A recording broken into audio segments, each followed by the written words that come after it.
So, hi, welcome to St Julius and Irvine Church in Newport, and we've been asked to talk about discipleship. So I'm joined here with Matthew and with Emily, and hopefully we'll talk a little bit what discipleship means to us and how we can become more effective disciples of Christ. So, as you know, Emily, here in St Julian's for quite a few number of years now, we've got this strong belief that where God comes first, lives can be changed. Mm-hmm. To me, that sums up discipleship. If we put God first in our lives, it can make all the difference. It can make us better people, and people that people want to be around, I suppose. So, I think for me, discipleship is more than just about following Jesus. I think it's about abiding in Christ, about there being no sacrifice too great to make out of love for Christ, and making sure that our will aligns with his ultimately. I think that's what it's about. I think, again, for me, it's that personal relationship with God. And it's quite hard to explain what a personal relationship is, really. But it's that inside you, isn't it? That deep feeling inside you where you want to listen and respond to God's call on your life.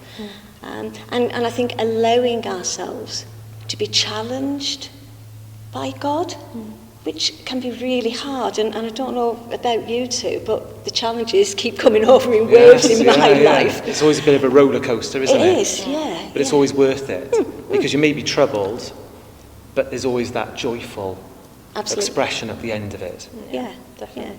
Yeah.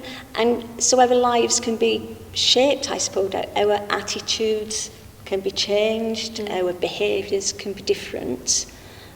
So ultimately, I suppose, we can be in the community doing what God actually wants us to do. Well, I mean, for me, following on from what you've just said, Wendy, I get asked quite a lot how and why I'm such a bubbly and happy person all the time. And I do think it comes back to one of the sermons that Father has given before, quite a few years ago, about deciding to be a radiator rather than a drain. Oh, I love that expression. It's the one that emanates so much in me, and I try and show that every day and try and just give off that warmth so that people can feel God's presence through me. So I can feel it now. Yeah. Going back to that idea of abiding in Jesus, abiding in Christ, that being discipleship, for me, I think that's done in two main ways.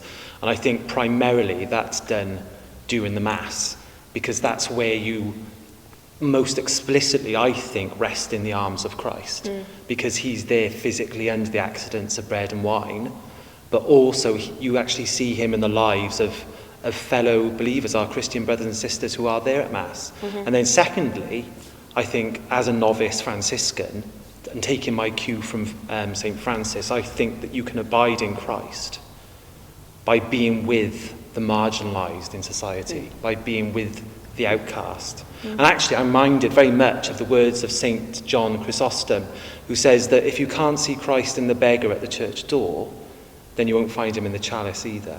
And that, for me, is discipleship, abiding in Christ in those two main ways, personally. I think it's knowing as well that you are loved by God, and you can start loving yourself then. I struggled a lot with that.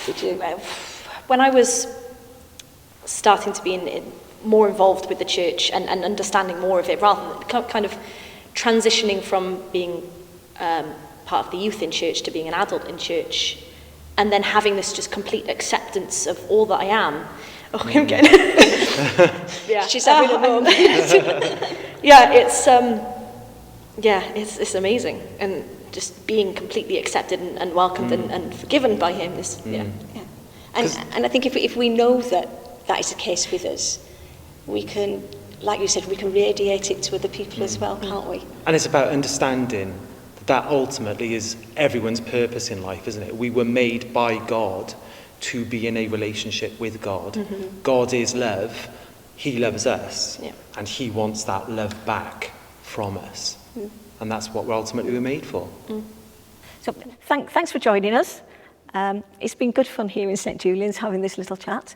And I suppose my question to you now, you've heard what we've had to say. what does discipleship actually mean to you?